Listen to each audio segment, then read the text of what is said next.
आगे बढ़ते हैं इधर बात छत्तीसगढ़ की, जहां Congress fact finding committee Chhattisgarh दौरे पर है और फैक्ट फाइंडिंग कमेटी के दौरे का आज आखिरी दिन है। दुर्ग और राजनांदगांव लोकसभा की समीक्षा की जाएगी कि आखिर क्यों ये सीटें भी हम हारे हैं। चुनाव परिणाम को लेकर कांग्रेस नेताओं से चर्चा की जाएगी। कमेटी के संयोजक वीरप्पा मोइली समीक्षा करेंगे।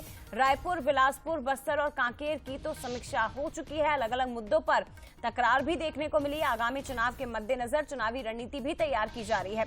तो एआईसीसी को फैक्ट फाइंडिंग कमेटी अब अपनी रिपोर्ट सौंपेगी। आज दुर्ग और राजनांदगांव लोकसभा की समीक्षा की जाएगी।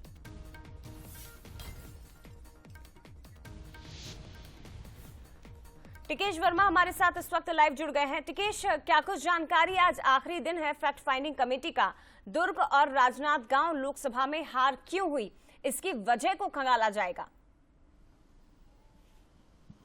देखिए जय, निश्चित तौर पर जिस तरीके से छत्तीसगढ़ में कांग्रेस को बड़ी हार मिली है, 11 सीटों में 10 सीट उनको हार मिली है और एक सीट पर ही कांग्रेस ने जीत हासिल किया, तो ऐसे में लगातार हार पर कांग्रेस में रार जारी है, एक दूसरे पर आरोप प्रत्यारोप जारी। इस बीच फैक्ट फाइंडिंग कमेटी छत्तीसगढ़ पहुंची और हार के कारणों की समीक्षा कर रही है। तमाम जो लोकसभा क्षेत्र है वहां के प्रत्याशी, वहां पर कार्यकर्ता, जो वरिष्ठ नेता है, उनके साथ मुलाकात करके बैठक करके हार की समीक्षा कर रहे हैं और किन कारणों से हार हुई है, क्या कुछ वजह है, इसको लेकर के एक रिपोर्ट तैयार करे। तमाम रिपोर्ट है वो कांग्रेस हाईकमान को सौंपा जाएगा और हार के कारणों का पता चल पाएगा। हालांकि रायपुर, महासमुंद, बस्तर और कांकेर की समीक्षा बैठक हो चुकी है और आज समीक्षा बैठक की तीसरा दिन यानी कि अंतिम दिन है और अंतिम दिन दुर्ग और राजनांदगांव लोकसभा जो छत्तीसगढ़ के सबसे एक हार्ड प्रोफाइल सीट रहा है, इन सीटों पर हार की समीक्षा करेंगे और तय किया जाएगा कि किन कारणों से हार हुई है। ये हालांकि वीरप्पा मोइली जो इस पूरे फैक्ट फाइंडिंग कमेटी के जो प्रमुख है, उनका साफ तौर पर कहना है इस अगर हाईकमान का जो आदेश आता है कि इस